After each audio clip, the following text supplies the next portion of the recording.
محدث دہلوی رحمۃ اللہ تعالیٰ علیہ فرماتے ہیں کہ خدا کی قسم اگر بندہ خدا کے دربار میں دعا مانگے باقی دعائیں رد ہو سکتی ہیں، زہرا کا صدقہ دے کے مانگو خدا رد نہیں کرتا۔ زہرا کا صدقہ دے کر خدا کے دربار میں جو دعا مانگو خدا رد نہیں کرتا۔ جب بندہ نماز پڑھتا نا، کوئی حاجت ہو نا، حاجت کوئی مشکل وقت پڑ جائے، کوئی مشکل گھڑی اگر زندگی میں آ جاتے ہیں معاملات، فرمایا اس لمحے حضرت محدث دہلوی نے ایک دعا بتائی ہے، آپ نے فرمایا 2 رکعت نماز نوافل پڑھو،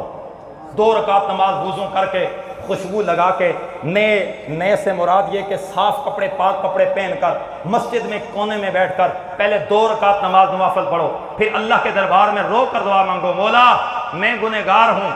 سیاکار ضرور ہوں، گناہوں کا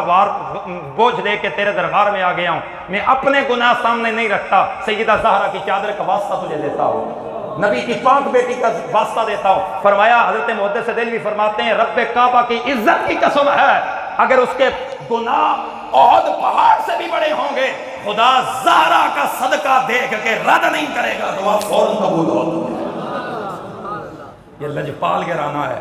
یہ کمال والا گھرانہ ہے، یہ سخیوں کا گھرانہ ہے، یہ مانگنے والوں کا گھرانہ نہیں ہے، یہ عطا کرنے والوں کا گھرانہ ہے۔